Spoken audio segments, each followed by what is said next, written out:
হযরত আমিনা রাদিয়াল্লাহু তাআলা আনহা নবীকে আগমন করানোর পরে দিন যায় দিন চলে যায়, একদিন দুই দিন করে মক্কা নগরীর একটি প্রথা ছিল এমন যে আপনার কেমন প্রথা, অন্যান্য দেশের মহিলারা দাঈরা মাতারা চলে আসতো ওই দেশে, মক্কা নগরীতে আসার পরে কি করতো বাবা, বড় বড় ঘরের সন্তানদেরকে দুধ পান করানোর জন্য নিয়ে যেত, দুধ পান করানোর জন্য নিয়ে যেত। এমন করতে করতে বাবাজি আমার হযরত হালিমাতুস সাদিয়া বানি সাদ গোত্রে হযরত হালিমাতুস সাদিয়া রাদিয়াল্লাহু তাআলা আনহা তিনি বানি সাদের গোত্রে একটা কাফেলার সঙ্গে চলে আসতেছেন মক্কার সরজমিনে। আমার হালিমাতুস সাদিয়া তিনার কাছে এমন একটি উট ছিল যে উটের দুগ্ধ অত হতো না, এবং কি বলা হয়েছে হযরত হালিমাতুস সাদিয়া রাদিয়াল্লাহু তাআলা আনহা তিনার উট এত দুর্বল ছিল চলতে পারে না। অন্যান্য কাফেলার সঙ্গে আর অন্যান্য ব্যক্তিরা যারা ছিল সবাই আগে চলে যায়, তারাও মুশকিলে পড়ে যায়। এ হালিমা তোমার জন্য তো আমরা পিছু পড়ে যাব, যদি পিছু পড়ে যাই বড় বড় লোকের বাড়ির সন্তানদেরকে পাবো না। এ হালিমা তুমি আসো পরে পরে আমরা এগোলাম। হযরত হালিমাতুস সাদিয়াকে রেখে দিয়ে মক্কার সরজমিনে সমস্ত দাঈরা চলে গেলেন, হালিমাতুস সাদিয়া পিছু থেকে গেলেন। এ বন্ধু আমার হযরত হালিমাকে পিছু রেখে যেই দাঈরা এসেছিল মক্কার সরজমিনে সবাই যেন বড় বড় ঘরের সন্তানদেরকে আপনার নিয়েছে।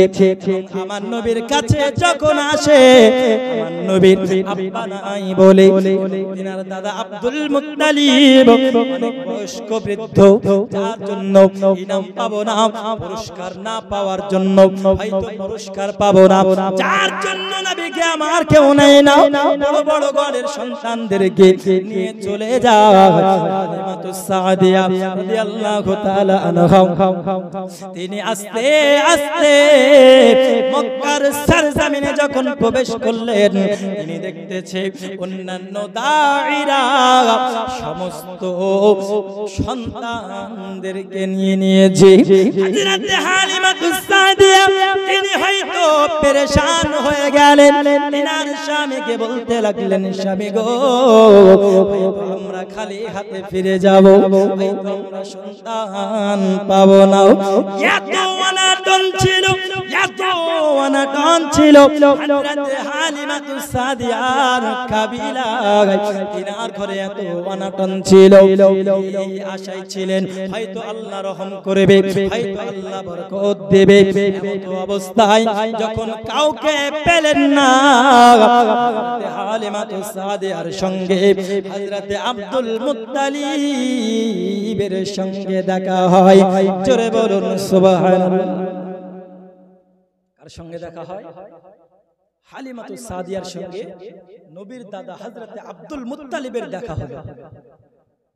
যখন হযরত আব্দুল মুত্তালিব দেখলেন কেউ তো আমার নবীকে, আমার পোতাকে, আমার নাতিকে নিল না, তো হযরত হালিমাকে দেখছেন যে ইনি তো পাননি।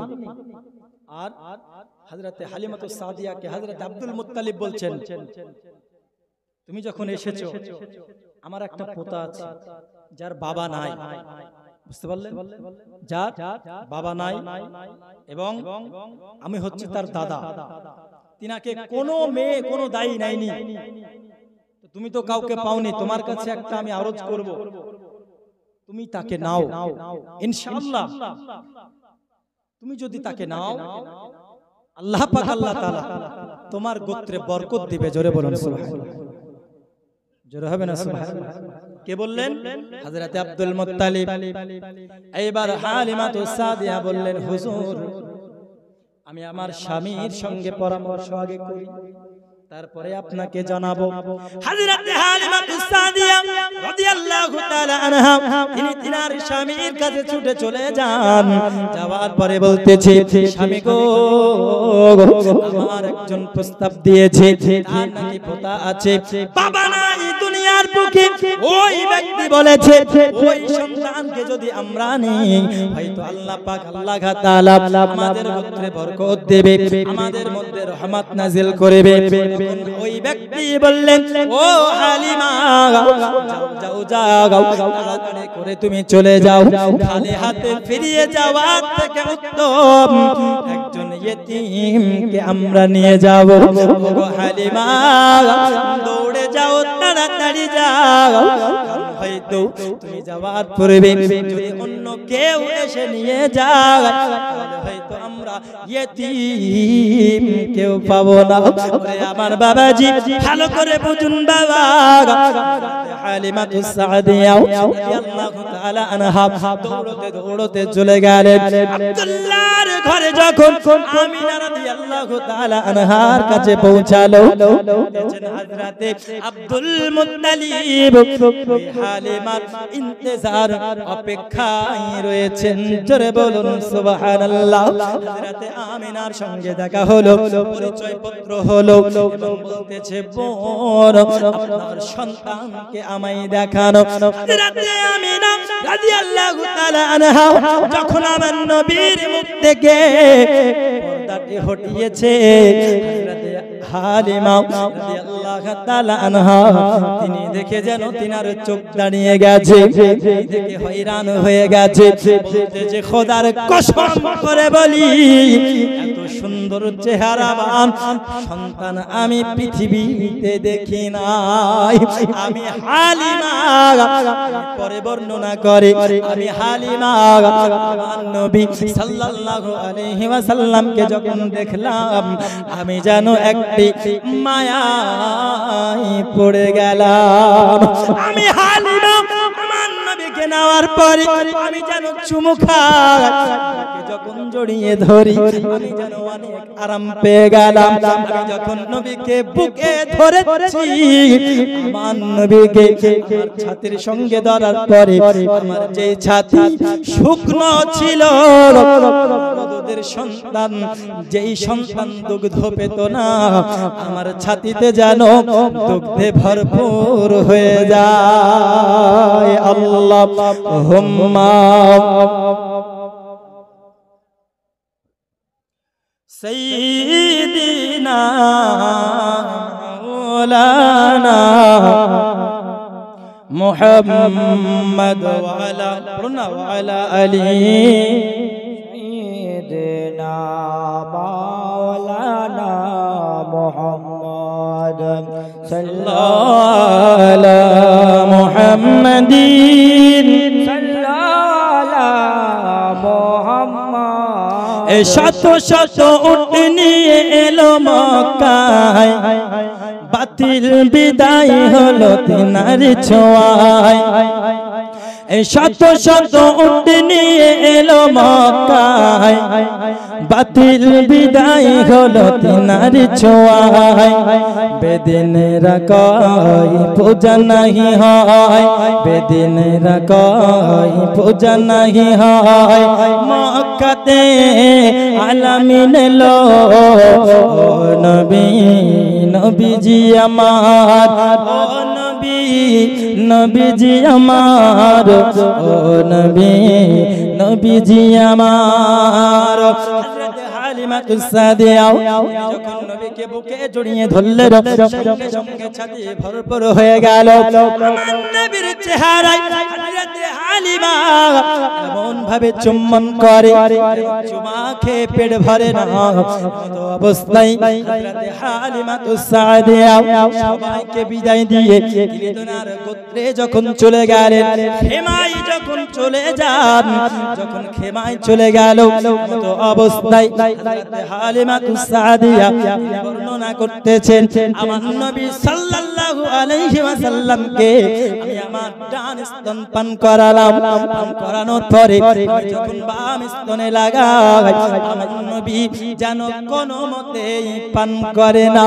কারণ হলো একটাই মুসলমান হযরতে হালিমাতুস সাদিয়া নিজেরও একটি সন্তান ছিল যে দুধ পান করত আমার নবীর দুধ বাগাই হযরতে হালিমাতুস সাদিয়া বর্ণনা করতেছেন আমার নবী ডান স্তনের দুধ পান করেছে বাম স্তনের দুধ কখনো পান করে নাই যতদিন আমার নবী আমার কাছে দুধ পান করেছে ততদিন আমার বাম স্তনে মুখ লাগায় নাই তার কারণ হলো এটাই নবী ছোট অবস্থায় জানতেন ওগো আল্লাহ আমি হক মারনে ওয়ালা হব না হক বরকরার রেখেছে আমি যদি দুটো স্তনের দুধ পান করে নিতাম আমার ছোট ভাই ভাইয়ের হক মারা হতো এই দুনিয়ার মানুষ যেই ব্যক্তি যেই নবী যেই মহামানব সারা দুনিয়ার মানুষকে ন্যায় দেওয়ার জন্য এসেছে সারা দুনিয়ার মানুষকে ইনসাফ দেওয়ার জন্য এসেছে ওই নবী কি দুনিয়ায় আসার পরে কোনো অন্যায় কাজ করতে পারে বলুন পারে পারে না যার জন্য তিনি জিন্দেগিতে বাম স্তনের দুধ পান করে এইবার হযরতে হালিমাতুস সাদিয়া তায়েফ থেকে যখন এসেছিলেন ফিরে যাবেন নবীকে নিয়ে হযরতে হালিমাতুস সাদিয়া বলতেছে আমার খেমায় আমার তাবুতে আমার গোত্রের আমি হালিমা আমি যখন নবীকে নিয়ে আসলাম আমার যেই উটের আপনার দুগ্ধ ছিল না অবস্থায় বাবাজি আমার সোনা মানিকেরা হযরতে হালিমা বলে আমার উটের শুকনো স্থানে যেন ভরপুর দুধে পরিণত হয়ে যায় আমরা সেই দুধ দোহলাম এবং আমি হালিমা আমরা খেলাম এবং খুব আনন্দ করলাম এই প্রথম আমার নবীকে আনার পরে আমরা উটের দুগ্ধ পান করেছি এবার যখন ফিরে যাবে যেই গোত্ররা যেই আপনার দাঈরা হযরতে হালিমাকে পিছনে ফেলে রেখে এসেছিল হযরতে হালিমাতুস সাদিয়া রাদিয়াল্লাহু তাআলা আনহা আমার নবীকে লইয়া আবার ফিরে যাবে তায়েফ শহরে এমন অবস্থায় যেন উট দৌড়চ্ছে না সবাই যেন বলতেছে ওগো হালিমাতুস সাদিয়া আসার সময় তো আমরা দেখলাম তোমার উটনি কখনোই চলতে পারছিল না কিন্তু ওগো হালিমা এখন তো দেখছি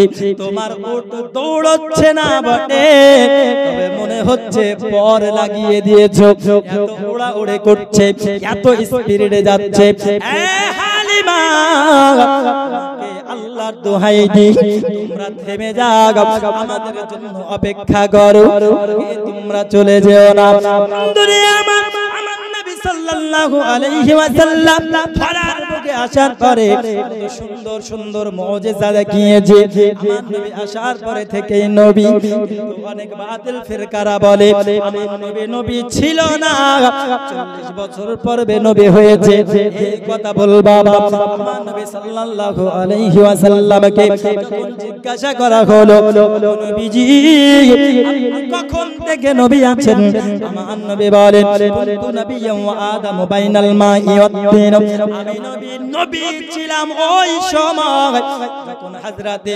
আদমকে মাটি এবং পানির মধ্যস্থলে ছিল জোরে বলুন সুবহানাল্লাহ হযরতে আদমকে মাটি এবং পানি দিয়ে কাদা করে তো বানিয়েছিল তাই না যখন দুটোকে একত্রিত করা হয়নি তখন থেকে আমার নবী আছে আমার নবী সাল্লাল্লাহু আলাইহি ওয়াসাল্লাম শুধু 40 বছরের নবুয়ত প্রকাশ করার পরে শুধু মুজিজা দেখান নাই তিনি দুনিয়াতে আসার সঙ্গে সঙ্গে থেকে মুজিজা দেখিয়েছেন জোরে বলুন সুবহানাল্লাহ ইনি হচ্ছেন আমাদের নবী হালিমাতুস সাদিয়া তিনি বাড়িতে গেলেন এমন করে অতিবাহিত হতে থাকে দিন হঠাৎ হযরতে হালিমাতুস সাদিয়া আপন সন্তান যেন জঙ্গল থেকে দৌড়ে চলে আসলেন আসার পরে বলতেছে মা আমি কি দেখলাম আমার ভাই মুহাম্মদ দেখতেছি চারজন সাদা পোশাক পরে এসেছে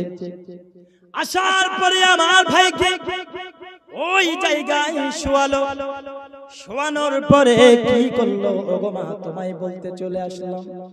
হযরতে হালিমাতুস সাদিয়া রাদিয়াল্লাহু তাআলা আনহা তিনার স্বামীকে নেওয়ার পরে ওই জায়গায় চলে যাওয়ার পরে দেখতেছেন আমার নবী সাল্লাল্লাহু আলাইহি ওয়াসাল্লাম একই অবস্থায় রয়েছে। এবার জিজ্ঞেস করছে মুহাম্মদ কি হয়েছিল তোমার সঙ্গে? তখন তিনি বললেন হযরতে হালিমাতুস সাদিয়া রাদিয়াল্লাহু তাআলা আনহা তিনি বিশ্বাস করলেন না। কি হয়েছিল ওইখানে? সিনাচাক হয়েছিল। রাসূল সাল্লাল্লাহু আলাইহি ওয়াসাল্লাম সিনাচাকের ঘটনা অন্য, শুধু এটা মনে রাখেন সিনাচাক হয়েছিল। হযরতে হালিমাতুস সাদিয়া মনে করলেন মুহাম্মদ নবীর কথা শোনার পরে মনে হয় হাওয়া লেগেছে, বুঝলেন? মনে হয় হাওয়া লেগেছে, নাহলে এমন কথা বলছে। চারজন আসলো, সাদা পোশাক পরে শোয়ালো, কাটলো পেট, কাটার পরে কি যেন বের করলো, বার করার পরে কি ফেলে দিল, ধুয়ে টুয়ে আবার রেখে সেলাই করে দিল, বুঝলেন? এখনো কথা শুনে হযরতে হালিমাতুস সাদিয়া এবং তিনার স্বামীরা মনে করলো হাওয়া লেগেছে, অর্থাৎ একে দিয়ে আসতে হবে, চলো একবার ঘুরে আসি। তার পূর্বে হযরতে হালিমাতুস সাদিয়া যখন 2 বছর অতিবাহিত হয়ে গিয়েছিল আমিনার কাছে দিতে আসার পরে তিনি মায়ায় রেখে যেতে পারেননি। হযরতে আমিনাকে বলেছিলেন বোন আমিনা মেয়াদ তো শেষ হয়ে গেছে দুগ্ধ পান করার 2 বছর, তবে মুহাম্মদকে আবারও আমাদের কাছে দাও, রাখো কিছুদিন। যাওয়ার পরে যখন 2 মাস হয়েছিল তখন এই সিনাচাক হয়েছিল। কথা বুঝতে পারলেন? একবার তিনি দিতে এসেছিলেন হযরতে আমিনাকে, দিতে আসার পরে তিনি মায়ায় যেন ছেড়ে যেতে পারছেন না নবীকে। তিনি আবার আবেদন রাখলেন আমিনার কাছে, আমিনা তুমি আমাদেরকে দাও, আমরা আবার নিয়ে যাই মুহাম্মদকে। হযরতে আমিনা রাদিয়াল্লাহু তাআলা আনহা তিনি বললেন ঠিক আছে নিয়ে যাও। নিয়ে যাওয়ার পরে 2 মাসের মাথায় যখন নবীর সিনাচাক হয় তখন এই কথা যখন ঘটনা শুনতে পেল নবীর মুখে, তখন হযরতে হালিমাতুস সাদিয়া এবং তিনার স্বামী একে অপরে বলা বলি করতেছে, ও হালিমা মুহাম্মদকে ওদের বাড়িতে দিয়ে এসো। এই কথা ভাইরাল হওয়ার পূর্বে তুমি দিয়ে এসো, নচেত পরেক্ষণে হয়তো আমাদের দোষ হবে, আমাদের দোষ হতে পারে, যার সন্তান তার কাছে ফিরে দিয়ে এসো। হযরতে হালিমাতুস সাদিয়া 2 মাসের পরে হযরতে মুহাম্মদ সাল্লাল্লাহু আলাইহি ওয়াসাল্লামকে হযরতে আমিনার কাছে যখন নিয়ে গেলেন, আমিনা হয়রান হয়ে গেল, আশ্চর্য হয়ে গেল, চিন্তিত হয়ে গেল, বলছে সবে তো 2 মাস হলো আবার কেন নিয়ে আসতেছে? হযরতে আমিনা বলতেছে ও বোন হালিমা তুমি আবার কেন নিয়ে আসলে? যাওয়া তো বেশি দিন হয় নাই, সবে মাত্র 2 দিন হলো গো হালিমা, তুমি আমায় বলো কেন তুমি নিয়ে চলে আসলে?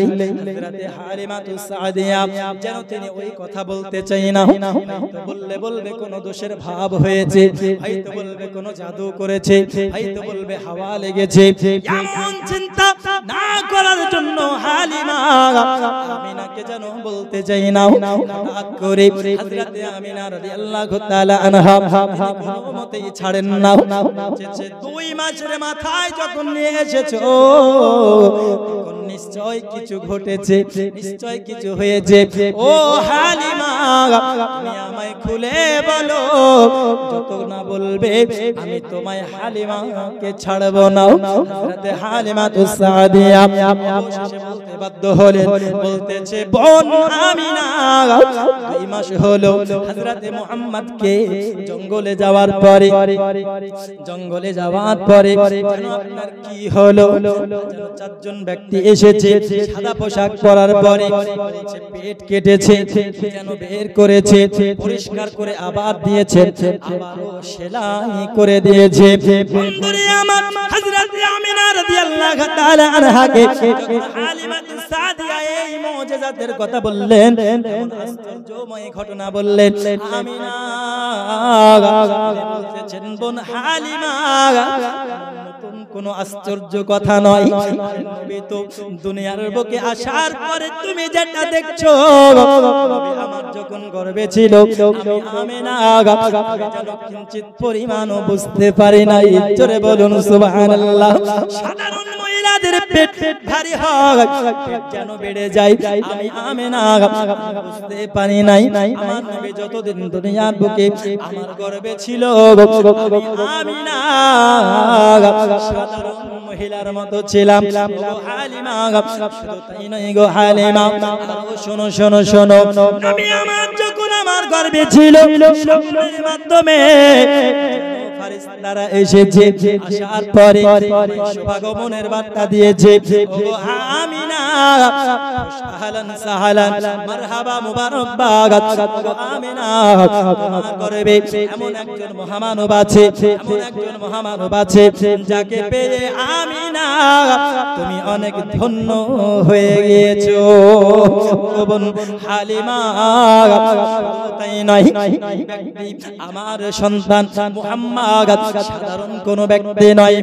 এই ঘটনা নতুন কোন আশ্চর্যময় নয়। আমার নবী যখন দুনিয়ার বুকে এসেছে, পোশাক পরিধান করে এসেছে, দুনিয়ার বুকে যখন এসেছে খাতনা অবস্থায় এসেছে, দুনিয়ার বুকে যখন এসেছে দোয়া করতে করতে এসেছে। ও হালিমা, আমার নবী দুনিয়ার বুকে যখন এসেছে ঠিক একাধিক পরস্পর এরকম আশ্চর্যময় ঘটনা প্রকাশ পেয়েছে। হালিমা গো, কথা কোনো দোষ ভাবনা হাওয়া লাগা নয়, আমি আমিনা যে মহামানবের আম্মা, আমি এই মহামানবের খুশ বার্তা আসার দুনিয়ার আসার পূর্বে আল্লাহর ফেরেশতারা আমায় দিয়েছে, আল্লাহর নবীরা আমায় দিয়েছে। আমি আমিনা সময় পানি আনতে যাই কুয়াতে, এক ঝাঁক পাখি আকাশের উপরে যেন বলাবলি করতেছে, হে আমিনা তোমাকে মারহাবা, তোমাকে মোবারকবাদ জানাই, তুমি আখিরি নবী মহামানবের মা হতে চলেছো। আমি আমিনা লক্ষ্য করলাম পাখিদের মধ্যে একটি পাখি বলাবলি করতেছে, হে পাখির দল, ওই দেখ বিশ্ব নবীর আম্মা জান চলে যায়, মহামানব যার গর্ভে রয়েছে ওই আমিনা যে রাস্তা দিয়ে যায়, খবরদার মাথার উপর দিয়ে যাবে না, মাথার উপর দিয়ে যদি তোমরা যাও তবে আমিনার বেয়াদবি হয়ে যাবে, মহামানবের বেয়াদবি হয়ে যাবে। আমিনা বলতেছে, হালিমা আমি দেখতে পেলাম জক পাখির মধ্য থেকে দুই ভাগে বিভক্ত হয়ে গেল অবস্থায়, এক ঝাঁক ডান দিয়া এক ঝাঁক বাম দিয়া আমাকে মোবারকবাদ দিতে দিতে চলে যায়, কিন্তু বেয়াদবি করে না। হালিমা, এখন নতুন কথা নয়। তুমি ভাবছো যে আমার মুহাম্মদকে হয়তো ভূতে ধরেছে। আরে ভূতে ধরা তো দূরের কথা, শয়তানও এর কাছে আসতে ভয় পায়। জোরে বলুন, শয়তানও আসবে না, কারণ এর মধ্যে রয়েছে একটি বিরাট পাওয়ার। আর এমন পাওয়ার, যেই পাওয়ার আল্লাহ পাক আল্লাহ তাআলা পৃথিবীতে আর অন্য কাউকে দেয় নাই। জোরে বলুন সুবহানাল্লাহ। আল্লাহুম্মা সাল্লি আলা মাওলানা মুহাম্মদ ওয়া আলা আলিহি মুহাম্মাদিন সাল্লাল্লাহু জন্ম আমার নবীর যুগে হলে কেমন হতো,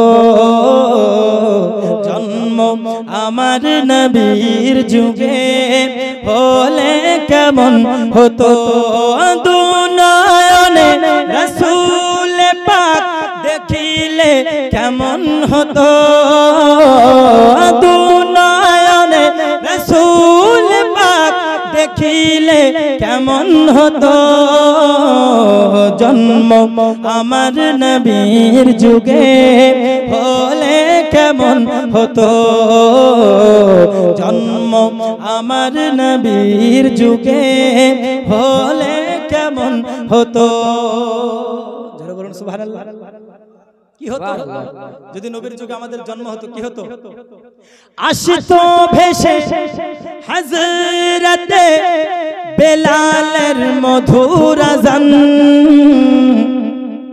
আসতো ভেসে হযরতে বেলালের মধুর আযান কি হতো যদি আমরা থাকতাম হযরতে বেলাল রাদিয়াল্লাহু তাআলা আনহু রাসূল সাল্লাল্লাহু আলাইহি ওয়াসাল্লামের আবেদনে যে মুয়াজ্জিন ছিলেন তিনি আযান দিতেন তিনি রাসূলকে এতই ভালোবাসতেন এক সময় হযরতে বেলালকে তিনার আযান দেওয়া থেকে যখন বিরত রাখলো তিনি দুঃখ প্রকাশ করে মসজিদে নববীর একটি কোণায় বসে থাকলেন এবং একটি কোণায় বসে থাকার পর যেন সকাল যখন ভোরবেলা হলো আযান দেয় কিন্তু ফর্সা হয় না আযান দেয় ফর্সা হয় না সুবহ হয় না বেলাল যতক্ষণ না আযান দেবে আমি আল্লাহ সকাল করব না জোরে বলুন সুবহানাল্লাহ সুবহানাল্লাহ সুবহানাল্লাহ তাই সেই বেলালের আযান এত সুন্দর ছিল বেলালের আযান শুধু মুয়াজ্জিনরা শুনতো মুসল্লিরা শুনতো তাই নয় বেলালের আযান ফেরেশতারাও লাইন দিয়ে শুনতো জোরে বলুন সুবহানাল্লাহ এইজন্য একটু মুখতালিফ আলাদা শের সেটা হচ্ছে কবি বলছে বেলালে আযান শোনা যায় দলে দলে ফেরেশতারা কাতার যে লাগায় শুনবো বেলালে আযান গাইবে নবীর গুণগান ফেরেশতারাও লাইন দিয়ে হযরতে বেলালের আযান শুনতো তাই কবি বলতেছেন জন্ম আমার নবীর যুগে কেমন হতো জন্ম আমার নবীর যুগে হলে কেমন হতো দুনয়নে রাসূল পাক দেখিলে কেমন হতো জন্ম আমার নবীর যুগে হলে কেমন হতো দিনী কত আলোচনায় থাকতাম আমি অধম সামনে রাসূল পাক হতো আর পাশে সাহাবাগণ জোরে বলো সুবহানাল্লাহ দিনী কত আলোচনায় থাকতাম আমি অধম সামনে রাসূল পাক হতো আর পাশে সাহাবাগণ আবু বকর ওমর উসমান আলীর সঙ্গী কেমন হতো আবু বকর ওমর উসমান আলীর সঙ্গী কেমন হতো দুনয়নে রাসূল পাক দেখিলে কেমন হতো জন্ম আমার নবীর যুগে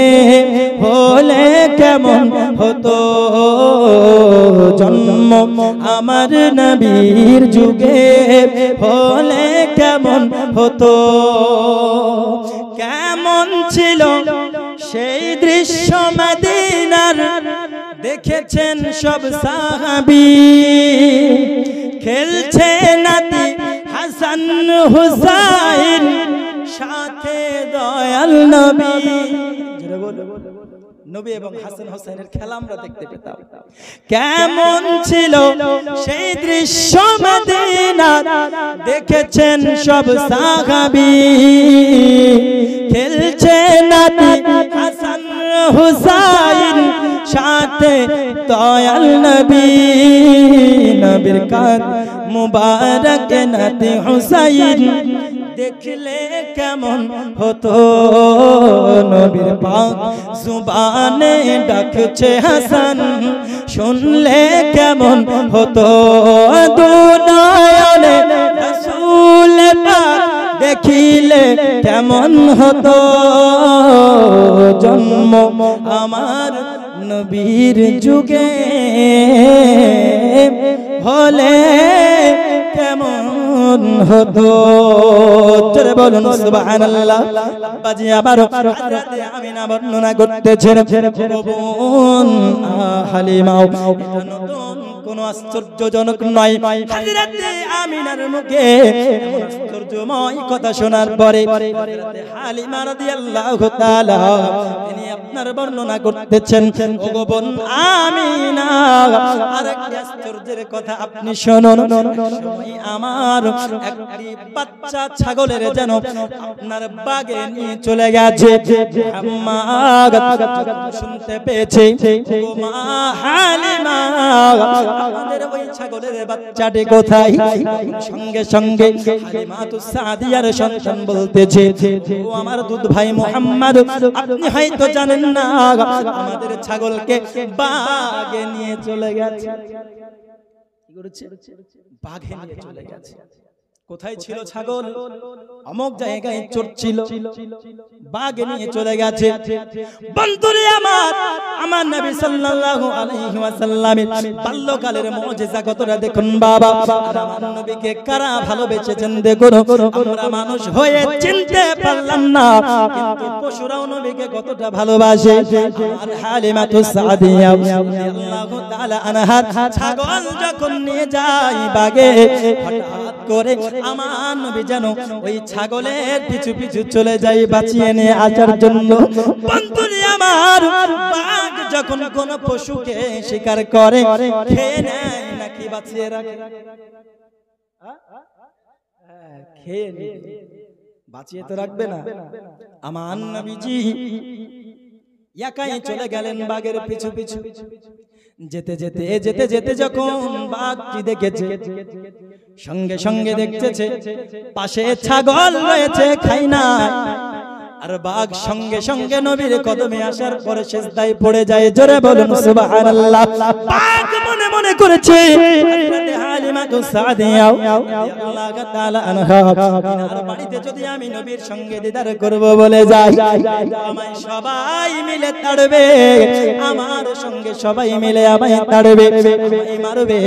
তাই খুব হিকমত অবলম্বন করেছে। ওই বাঘ জানতো আমি যদি হালিমা ছাগল নিয়ে চলে আসি, তবে অবশ্যই মুহাম্মদ আমার পিছু পিছু বাঁচানোর জন্য ছাগলকে আসবে। যখন নবী আসবে আমি পাক নবীর দিদার পেয়ে যাব। জোরে বলুন না সুবহানাল্লাহ। আমি নবীর দিদার পেয়ে যাব। পাক আমার নবীর দিদার পাওয়ার জন্য হযরত হালিমার ছাগল যেন শিকার করার পরে খাই নাই। আমার নবী পাক এসেছেন, ছাগলকে নিয়ে গেছে।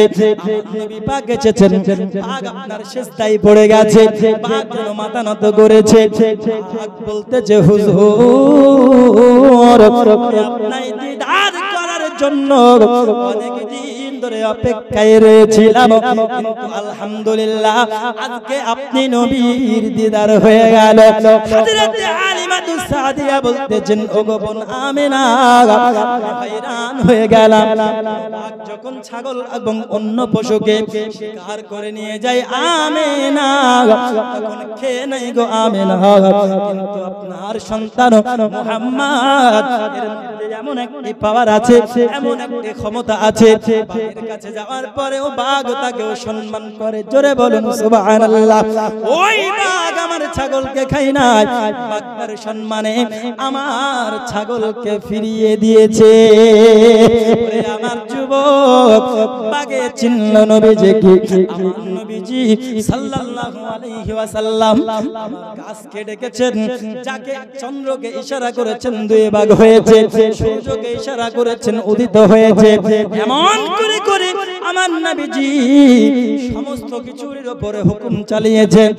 আমার যুবক ওই নবীজি সাল্লাল্লাহু আলাইহি ওয়াসাল্লাম যার এত বড় ক্ষমতা, আজকের কিছু মানুষ বলছে সেই নবী আমার মত, বলছে না সেই নবী আমার মত। তো তুমি যদি নবীর মতো হবে তাহলে তুমিও চাঁদকে দুই ভাগ করো, তুমিও সূর্যকে উদিত করো, বাঘের সঙ্গে গিয়ে কথা বলো, ক্ষমতা আছে? নবী আমার মতো, এর পিছনে দলিল কি দেয় জানেন? বাস বক্তব্য সেরে দেব, জাস্ট একটা দলিল আপনাদেরকে দিয়ে দিই। বিশেষ করে বাতিল ফেরকারা যারা বলে, আল্লাহ পাক বলেছেন কুল ইন্নামা আনা বাশারুম মিসলুকুম, আল্লাহ বলেছেন হে নবী আপনি বলুন আমি তোমাদের মতোই মানুষ। কে বলেছেন বলতে? আল্লাহ বলেছেন। কে? নবী। এটা দলিল। নবী বলেছেন আমি তোমার মতো মানুষ, অর্থাৎ নবী আমাদের মতো মানুষ, আমাদের মতো খায়, আমাদের মতো পায়খানা করে, আমাদের মতো চলাফেরা করে, আমাদের মতো মরে মাটির সঙ্গে মিশে গেছে। বলুন নাউজুবিল্লাহ। আমাদের মতো মানুষ। বন্ধুরে আমার নবী আল্লাহর হুকুমে এমনটি বলেছেন। তার পূর্বে তোমায় জানতে হবে, আমার নবীর সূরাত তোমায় বুঝতে হবে। কেন আমার নবী এমনটা বললেন? কোন সূরাতে বললেন? যারা এই রকম বলে নবী আমার মতো, তাদেরকে গিয়ে আপনি এই রেফারেন্সটা দিয়ে দেবেন। আমার নবী সাল্লাল্লাহু আলাইহি ওয়াসাল্লামের সূরাত হলো তিনটে। কয়টা বললাম? আওয়াজ করে বলুন কয়টা? তিনটে। একটি হচ্ছে হাকিকি, একটি হচ্ছে মালাকি, একটি হচ্ছে বাশারি। হাকিকি সূরাত আমার রাসূল সাল্লাল্লাহু আলাইহি ওয়াসাল্লামের যখন আল্লাহ এবং আল্লাহ রাসূল সাল্লাল্লাহু আলাইহি ওয়াসাল্লামের ইশক ও মুহাব্বতের কথা হয়। রাসূল যখন মিরাজে গেলেন জিবরিল আলাইহিস সালামের সঙ্গে, দুনিয়ায় যখন ছিলেন বাশারি সূরাতে আমার নবী ছিলেন। দুনিয়া থেকে যখন বেরিয়ে গেলেন মালাকি সূরাত অবলম্বন করে জিবরিলের সঙ্গে গেলেন। বুঝলেন? জিবরিলের সঙ্গে গেলেন। যখন মালাকি সূরাতের পথ শেষ হয়ে গেল, জিবরিল বলতেছেন হুজুর এরপর থেকে আমি আর যেতে পারবো না। মানে ওখান থেকে ফেরেশতাদেরও বর্ডার শেষ। বুঝতে পারলেন? হাকিকি মানে হচ্ছে একমাত্র আল্লাহ এবং আল্লাহর নবী সাল্লাল্লাহু আলাইহি ওয়াসাল্লাম ইনারাই থাকবেন। মালাকি রাসূল সাল্লাল্লাহু আলাইহি ওয়াসাল্লাম যখন ফেরেশতাদের সঙ্গে মিশে থাকবেন। আর বাশারি যখন আমাদের মতো আপনাদের মতো মানুষের সঙ্গে মিশে থাকবেন। বুঝতে পারলেন কথা? রাসূল যখন মিরাজে গেলেন বাশারি সূরাত ছেড়ে দিয়ে মালাকি সূরাত অবলম্বন করে যখন জিবরাইলেরও বর্ডার শেষ হয়ে গেল, তারপরে রাসূল সাল্লাল্লাহু আলাইহি ওয়াসাল্লাম গেলেন কিভাবে? আমার মতো যদি নবী হয়ে যেতে পারতো, কথা বলুন না, যেখানে জিবরিল যেতে পারলো না নবী যেতে পারতো। যদি আমার মতো হয়, ওখান থেকে জিবরিল মালাকি সূরাত ছেড়ে দিয়ে আমার নবী হাকিকি সূরাতে আমার নবীর আল্লাহর কাছে গেলেন। জোরে বলুন সুবহানাল্লাহ। বুঝতে পারলেন? তাহলে হাকিকি ফেরেশতাদের সঙ্গে যখন আসমানে এখানে ওখানে, মালিকি আর যখন দুনিয়ার বুকে থাকবেন রাসূল আমাদের মতো আপনাদের সঙ্গে, তখন হচ্ছে বাশারি। আর রাসূল আমাদের সঙ্গে মিশে থাকার পরেও উনি তো নবী, আমাদের মধ্যে থাকলে, আমাদের সঙ্গে মিশে থাকলে কি তিনি নবী থাকবেন না? অবশ্যই তিনি নবী থাকবেন। আর তিনি নবী, তাই তিনি আশ্চর্য ঘটনা দেখিয়েছেন। কখনো সূর্য তুলেছেন, কখনো চন্দ্র দুই ভাগ করেছেন।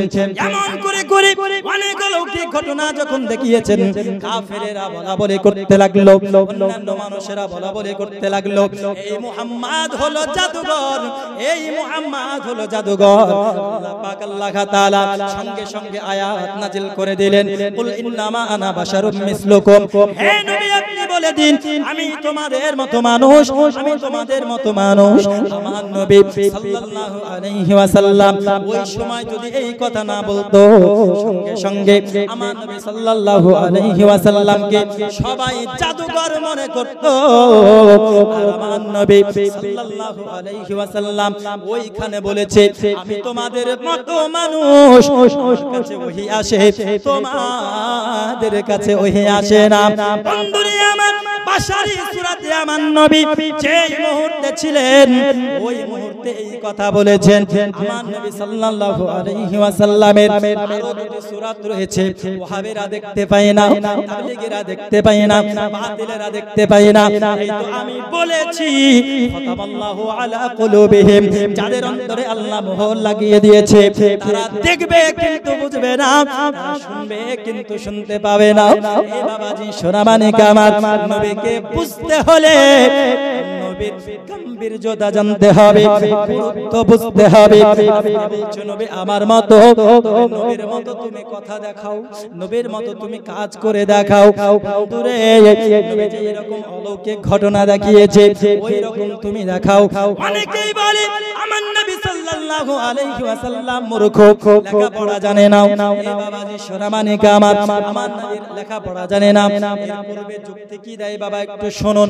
কার হেরাই আমার আল্লাহ পাক আল্লাহ তাআলা জিবরাইলের মাধ্যমে তখন কোরআন শরীফের প্রথম আয়াত অবতরণ করলেন। আমার নবী সাল্লাল্লাহু আলাইহি ওয়াসাল্লামকে জিবরাইল আলাইহিস সালাম আসার পরে বললেন ইকরা বিসমি রাব্বিকাল্লাযী খালাক, হে নবী আপনি এটা পড়ুন। আমার নবী বলেছিলেন আমি পড়নে वाला নয়, আমি পড়নে वाला নয়। এই কথাটাকে লক্ষ্য করে অনেক বাতিল ফিরকারা বলে থাকে নবী পড়া জানে না। বলেন নবী মূর্খ, পড়া জানে না, লেখাপড়া জানতেন না। কিন্তু কোরআন বলছেন আর রহমান আল্লামাল कुरान, रहमान ने अपने महबूब को कुरान सिखाया। আমার আল্লাহ তিনার হাবিব সাল্লাল্লাহু আলাইহি ওয়াসাল্লামকে কুরআন শিখিয়েছেন। জোরে বলুন সুবহানাল্লাহ। আমি যে আয়াতে কারিমা তেলাওয়াত করেছিলাম ওমা আরসালনাকা ইল্লা রাহমাতাল লিল আলামিন, আমার নবী পাক সাল্লাল্লাহু আলাইহি ওয়াসাল্লামকে দুনিয়ার বুকে আল্লাহ পাক আল্লাহ তাআলা পাঠান নাই, কিন্তু পাঠিয়েছেন সারা জগতের রহমত করে। জোরে বলুন সুবহানাল্লাহ। সেই রাহমাতাল লিল আলামিনকে আমরা কারা কারা ভালোবাসি একটু হাত তুলে বলুন ইয়া রাসূলুল্লাহ। ভালোবাসি তো নাকি? এবং এরকম করে প্রত্যেক বছর আল্লাহ পাক আল্লাহ তাআলা যেন জশ্নে ঈদ মিলাদুন নবী উদযাপন করার তৌফিক দান করেন। সকলে বলে আল্লাহুম্মা আমিন। একবার মুহাব্বতে দরুদ শরীফ পড়ুন। আল্লাহুম্মা সাল্লি মাওলানা মুহাম্মাদ ওয়া আলা আলি সাইয়্যিদিনা মাওলানা মুহাম্মদ সাল্লাল্লাহু আলাইহি ওয়াসাল্লাম। আল্লাহ পাক আল্লাহ তাআলা আমাদের সকলের মনের নিয়ত, মনের উদ্দেশ্যকে পূরণ করুন। আমরা সকলে আমরা এখানে যাহারা যে উদ্দেশ্য নিয়ে আছি, আদ-দুআ মুখুল ইবাদ, দোয়া হচ্ছে ইবাদতের মগজ, শেষে দোয়া হবে। আলহামদুলিল্লাহ আল্লাহ পাক আল্লাহ তাআলা সকলের দোয়াকে কবুল করবেন ইনশাআল্লাহ। কারণ রাসূল সাল্লাল্লাহু আলাইহি ওয়াসাল্লামের ওসিলা নিয়ে যদি আমরা দোয়া করি আল্লাহ পাক আল্লাহ তাআলা আমাদের দোয়া ফিরান না, কবুল করে নেন। জোরে বলুন সুবহানাল্লাহ। আমার নবী বিশ্ব নবী তুলনা যার নাই, আমার নবী বিশ্ব নবী তুলনা যার নাই, তার তাজিমে দাঁড়িয়ে সালাম জানাই। ইয়া নবী সালাম আলাইকা